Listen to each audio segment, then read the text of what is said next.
Fourscore and 7 hospitalizations ago, I wasn't the me you may know. I am Megan Kathleen Grassley.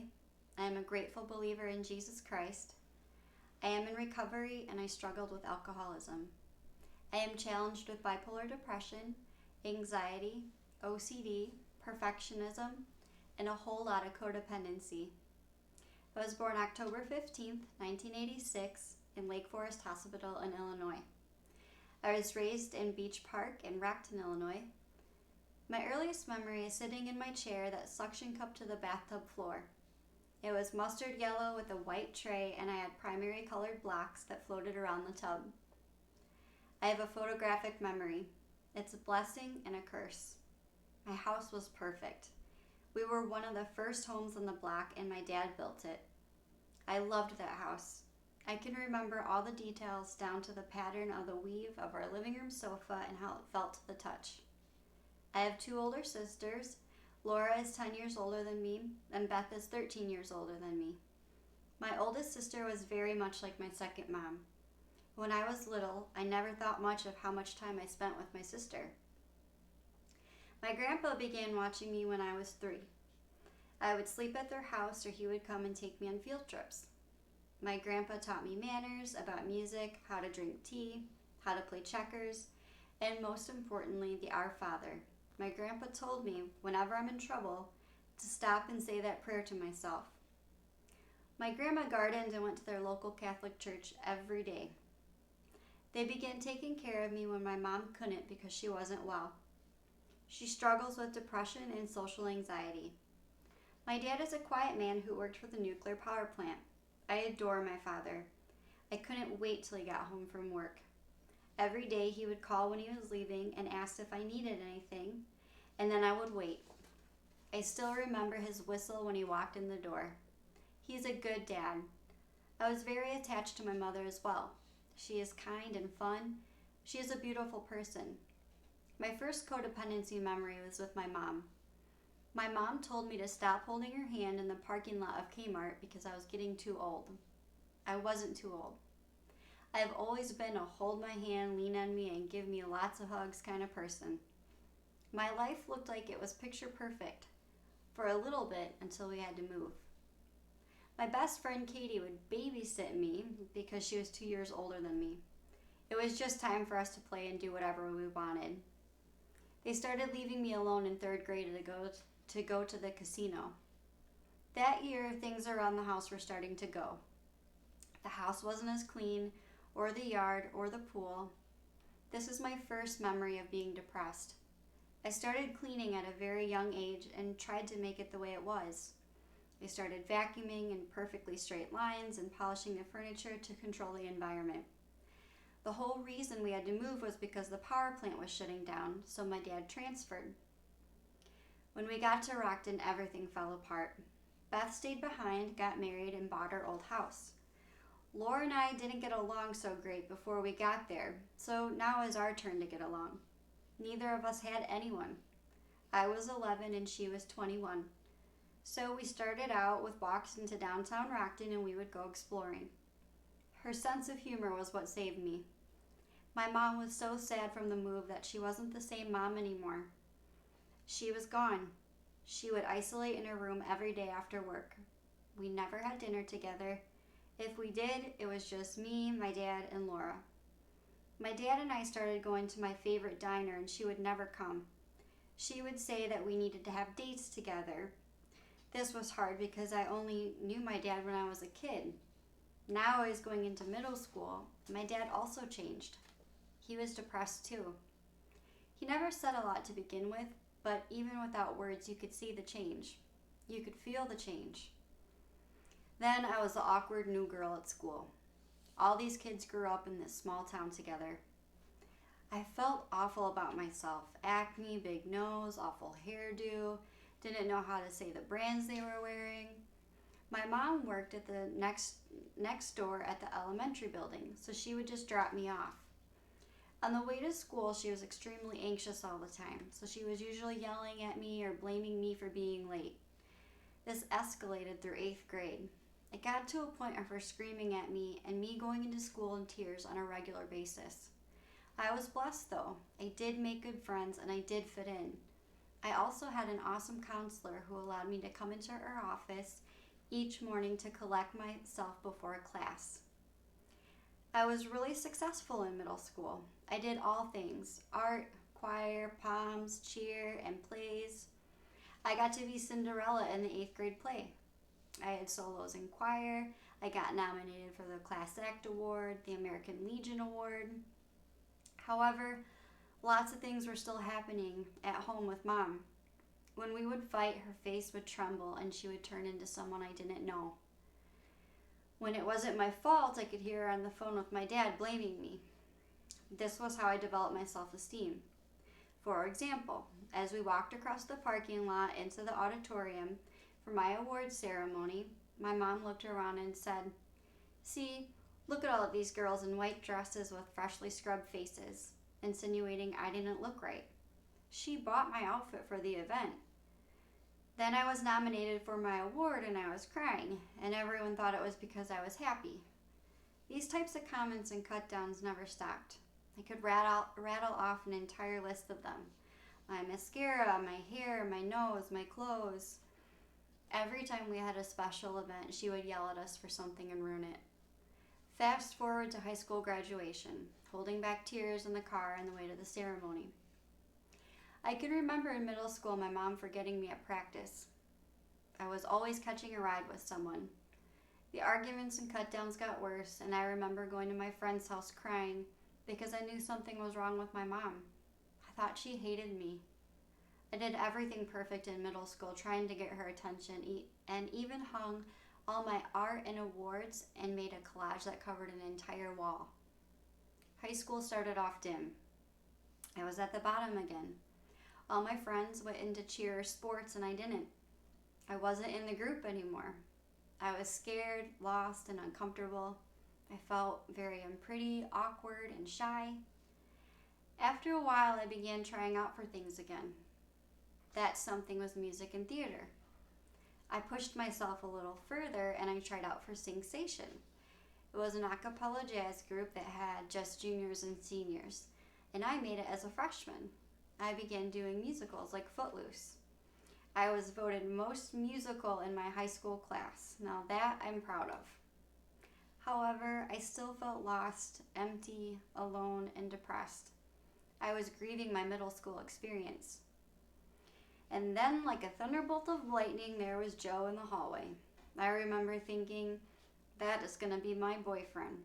It began like a teenage love story. He was older than me by 2 years, so he was getting into things earlier than I was. He was the first boy I said I love you to, and I thought that's what real love felt like. He was kind, on the quiet side, handsome and smart, and he slowly got sucked into being popular, changing groups, going to parties, and trying drugs and alcohol. He wanted to keep me separate, keep me and keep everything else he wanted. I couldn't see it at the time. I did everything and anything to be perfect, fit in, be better, or good enough to bring with, but I was the last stop for the night. I waited countless nights for him, just to sit in his car and feel some kind of love and affection. I was completely lost on what love and affection looked like. I accepted any attention from him, even if it was negative and sometimes abusive. Once he picked me up and carried me downstairs and put me on the porch and shut the door. He asked me to get out of his car in the middle of nowhere. He cut down my friends, myself, and my family. This codependency stemmed from my mother's verbal abuse. I didn't know any better. I thought since my parents met when they were 16 and they were married that it was possible for me too. That when someone said I love you, they meant it. And it was forever, through thick and thin, no matter what. Even if the behavior was bad, you stuck with it until it got better, or worse, for better or for worse, right? I was determined to not walk away from someone perfect or not perfect, no matter how mean they were to me. That if I showed them I still loved them, they would eventually love me too. So before you knew it, I was on the cover of Codependent magazine. I lowered all my boundaries, letting things I stood for go and defending him in the process. I tried smoking pot for the first time, which eventually led to me trying cocaine for the first time. Things I said I would never do, I started doing. When I was in middle school, I was asked to give the class speech at our graduation. The advice I gave my class, I didn't even follow myself. No drugs, no alcohol, be yourself no matter what. People will remember who you are inside, not what you wear on the outside. My insides were eating me alive and my outside wasn't good enough. I missed my senior prom because he didn't want to go and he didn't want me going with anyone else. I was told who I could and could not see, what I could wear and could not wear, how I should do my makeup. He picked on me the way my mom picked on me. No matter how much he hurt me, I allowed it as long as I was the last stop and he said I love you, which only led to a lot of things I missed out on, and I was left with nothing and even more emptiness. This is when I started coping with alcohol. I would drink until I wasn't crying anymore. I was already isolating because he hit me, and it matched what my mom was doing. I remember sitting on the floor of the kitchen in the dark, sobbing and drinking right out of the bottle. This was the age I first tried to commit suicide. I drove into a huge snowbank. That night, my dad drove by on his way to work. When we got home, my dad told me how stupid I was and smacked me across the face. He went to work and we never talked about it. I never told them I was trying to kill myself. My mom and dad were passive-aggressive about talking with me about Joe. The only time my mom really said something was when we got in an argument and she said, "Go to your boyfriend's house with your sick psycho relationship." One night we got in a fight and I drove to his sister's and asked if we could talk. I had a drink before I left. When I got there, he turned off all the lights and pretended to not be home. I was sobbing, and as I left, a cop started following me. The lights went up and I got my first DUI. His sister and him drove to a spot where they were hidden and watched me walk the line. Shortly after I moved into my first apartment when I was 21 with my girlfriend, I needed to get away from my mom. I couldn't take it anymore. I was very suicidal there, and I hid it. I tried partying to numb out the pain. My second DUI happened when I lived there. That night, I left a party, and I fell asleep at the wheel. I rolled into a creek and woke up with my headlights shining on cattails and the sound of running water. God was with me that night. I rolled down a dead end perfectly between two metal signs. I got out of the vehicle and crossed the creek, terrified to get caught again with drinking and driving.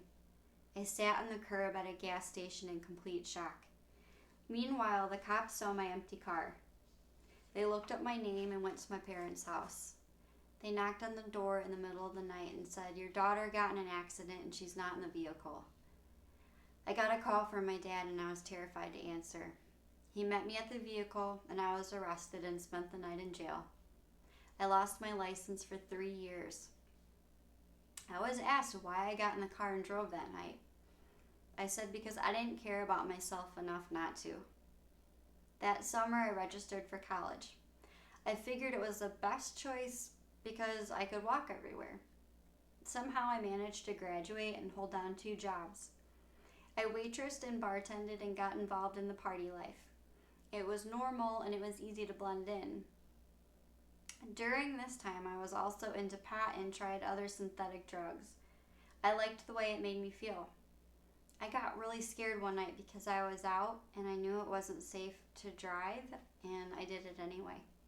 I felt so sick inside with myself. I knew I had a problem and I didn't know what to do. I went to a party one night where I met Jeff. He was a teacher. He had a house. He seemed safe. I slowed down but still drank. I hid my drinking from him. We didn't live together, so I did my thing at my apartment with my roommate and was a different person when I was with him. I had 2 lives. I also started having mild panic attacks, and my depression was horrible during the day when I was alone. I didn't know what to do in between my class schedule. My roommate and I were completely codependent of each other, so she started getting very jealous of my relationship with Jeff. I moved in with him when our friendship eventually broke.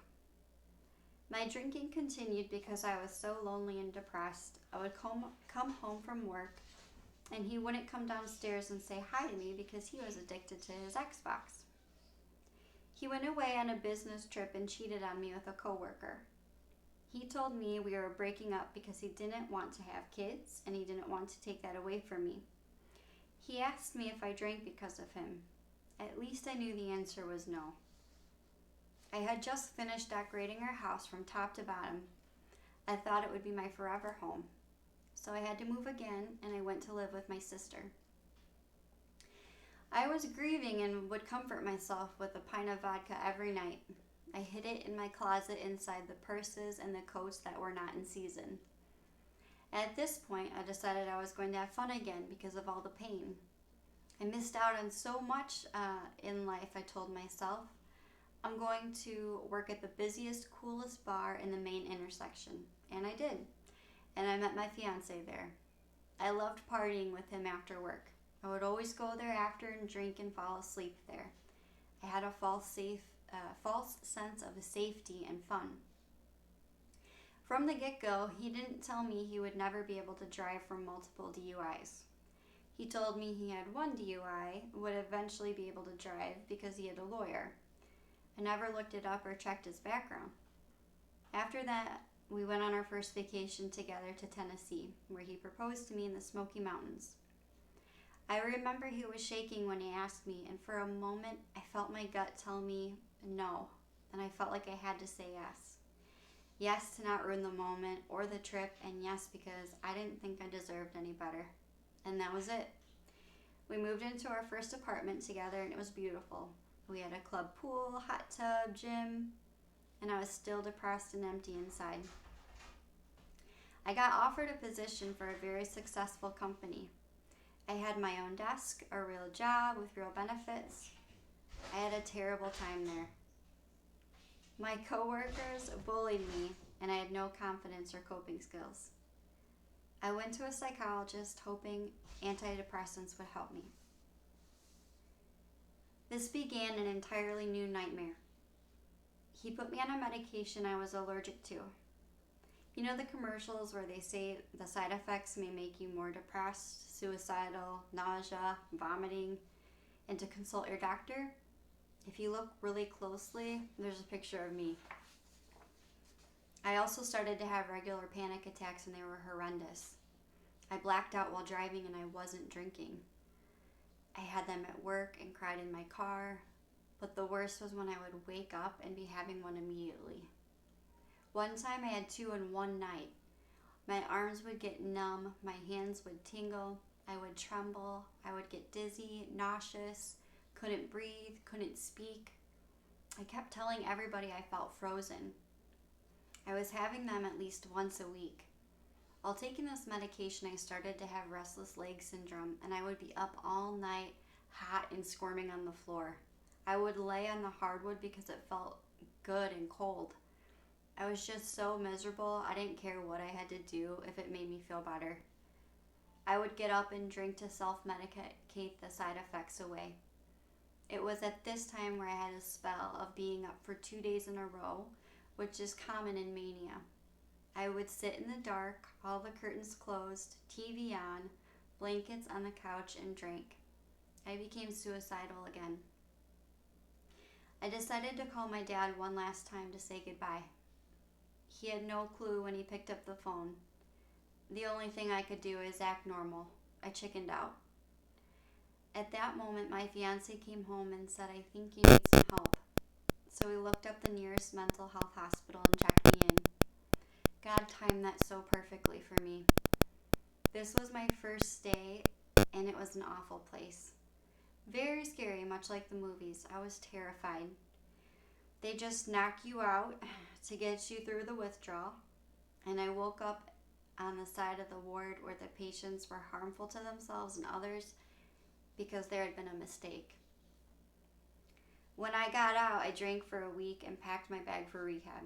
I was gone 30 days and I had my birthday there. That experience is a whole story within itself. When my fiance came for a visit, I could smell whiskey on him.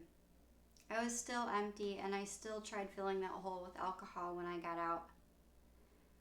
During that stay, I was diagnosed with bipolar depression.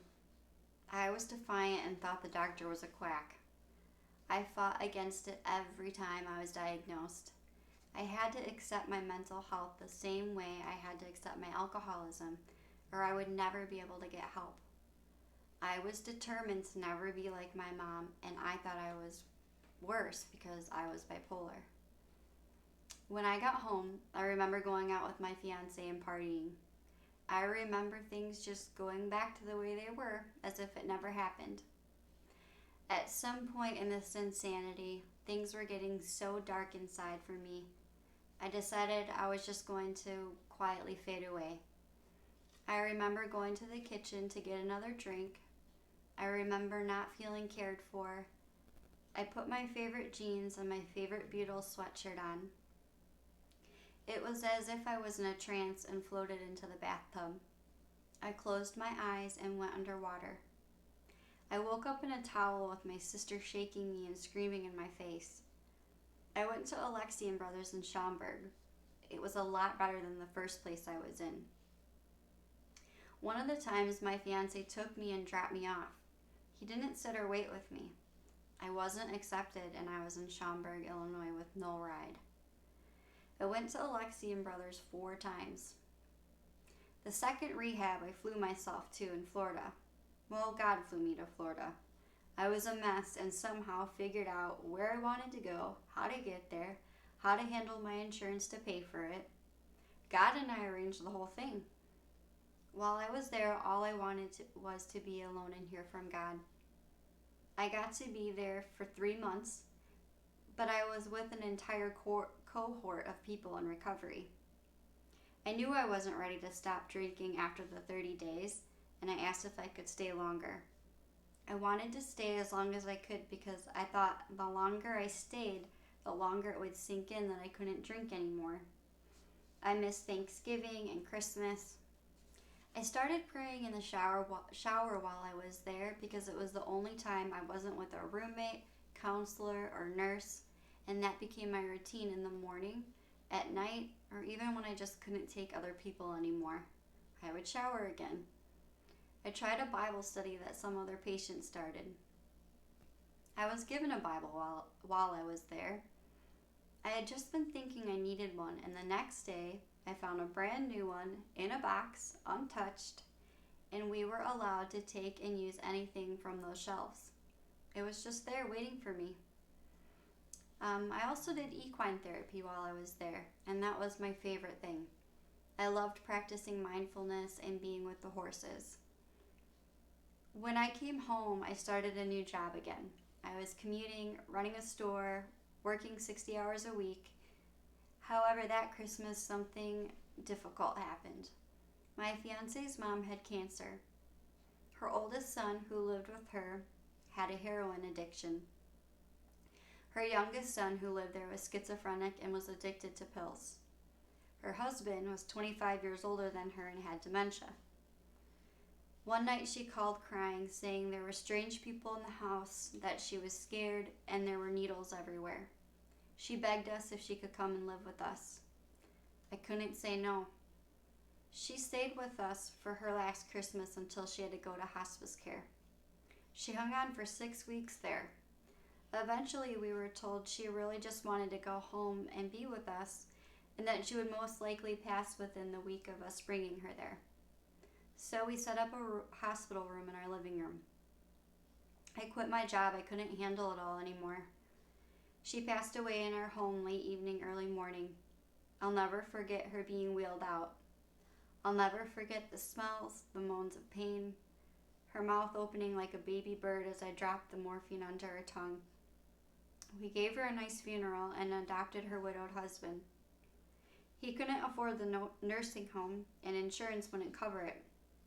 A whole new set of problems. I could stay home with him since I quit my job and get paid breadcrumbs to take care of him while working through a company. I gave him the best care he ever had in his entire life.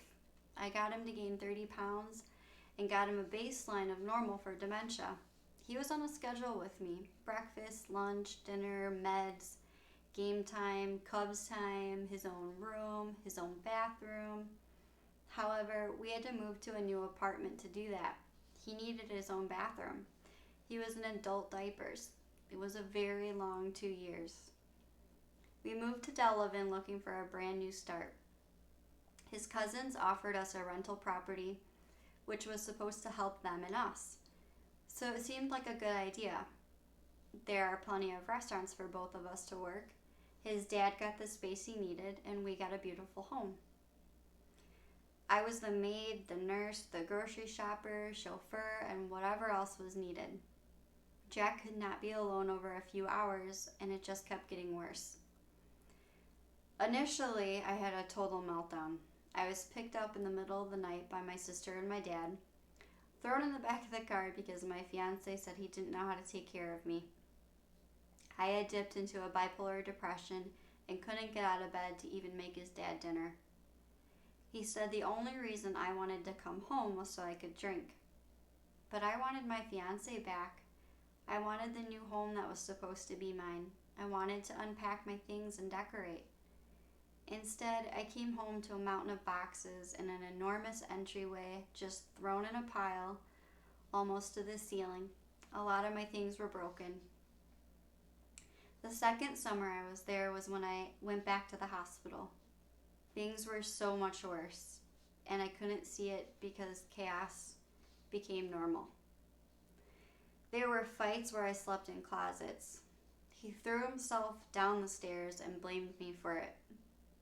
He told me I pushed him while I was drinking and I couldn't remember it. He confessed that to me. My car went missing from my fiance taking it out and not remembering where he left it. I started blacking out from one drink. I had a panic attack so bad I was panting all night like a dog and called the paramedics because I was too afraid to take my bipolar medication with alcohol. I was getting more and more lost at sea. That February, around Valentine's Day, I got news that a special friend from middle school passed away. He was my 6th grade boyfriend and he died of an accidental overdose on heroin. He passed away in the ambulance on the way to the hospital. He suffered from depression too. When I went to the service, his sister had the Valentine I made for him in 6th grade. He kept it under his bed all that time. Going to the visitation was hard because it was all of our middle school friends and school pictures. My sister felt like that is what my funeral would look like. It dug in deep. I felt so bad that he suffered the way that I did, and there was nothing I could have done. But in a way, he helped me in my recovery to keep swimming. One day, I was standing in the kitchen staring out the window.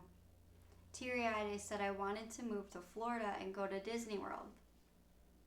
And my fiance said, I can see the pain in your eyes. And we decided I needed to go back to the hospital or rehab. God led me to Rogers Behavioral Health and it saved my life. I was taken by ambulance. I remember laying there staring at the ceiling of the ambulance thinking, this is what my friend saw before he died. An angel came to me that night and she was the nurse who helped me. She wasn't supposed to be working on the floor I was on. She was supposed to be working the children's floor. She tucked me in and rubbed my head as I cried. She went and got me sweats from the children's floor. As she left the room, I was left in the dark, on a plastic mattress with a plastic-covered pillow, alone. I laid staring at the wall thinking, 7 times. 7 times. What am I gonna do? 7 times. I could not come back again and again and keep doing this. It was try or die, and I started praying in a whisper, asking for Christ to please save me, that this was it.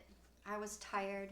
I needed to be saved, and I did not know what to do anymore. And when I grew quiet was when I felt the warmth of Jesus cover my entire body. from head to toe the warmth of his love. My breathing slowed, I was warm, and I knew I'd be okay. In this moment, when I knew I would be okay, my prayer changed to praying for my fiancé instead. That night changed my life forever. It was July 17th, 2018. I was ready to surrender. I wanted to see what the rest of my story looked like the way God wanted it to be. I wanted to see what He had in store for me, sober. I tried to do my fiancé's recovery for him. I took him to CR, AA, church, tried to get him a therapist, a doctor, but I think he could see in the distance that our codependency was going to end. I remember the first time I didn't drink with him and coming to CR and saying, I finally broke the cycle. I was in an outpatient program in Economawalk Monday through Friday, 8 to 3, AA Monday, CR Tuesday, AA Wednesday, AA Thursday, CR Friday, AA Saturday, and AA Sunday. I took care of his dad. I had 2 sponsors, one in AA and one in CR. I had therapy every Friday. I went to church every Sunday. I was a recovery monster. However, my fiancé had not accepted Christ as his Lord and Savior. He said he did, but he wouldn't surrender. One day, he clocked out early, went and got booze, and came home drunk. And Satan invited himself into my home.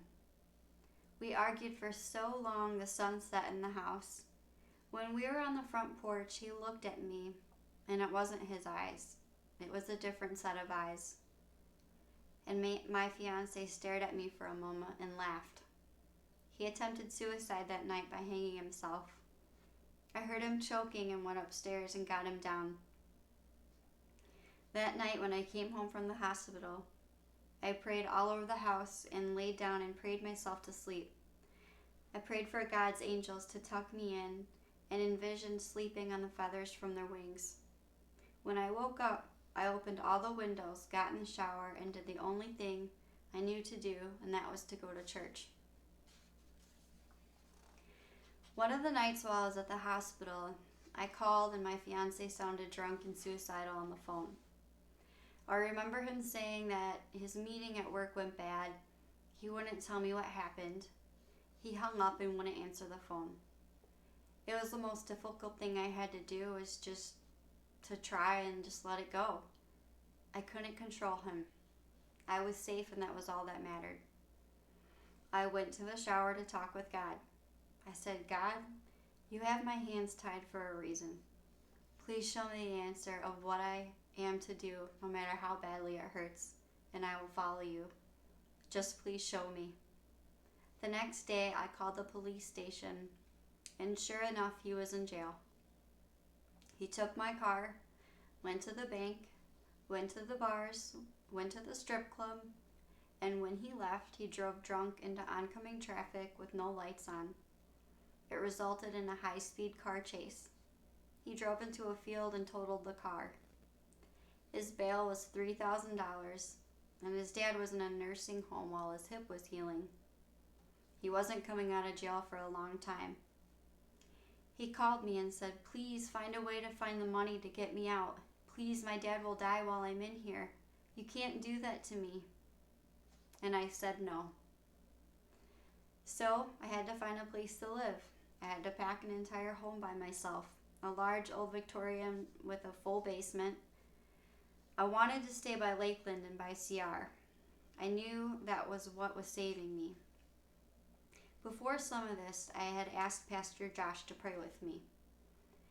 I explained that we were hurting financially, that Jack was getting worse and worse, and my fiancé couldn't seem to get better.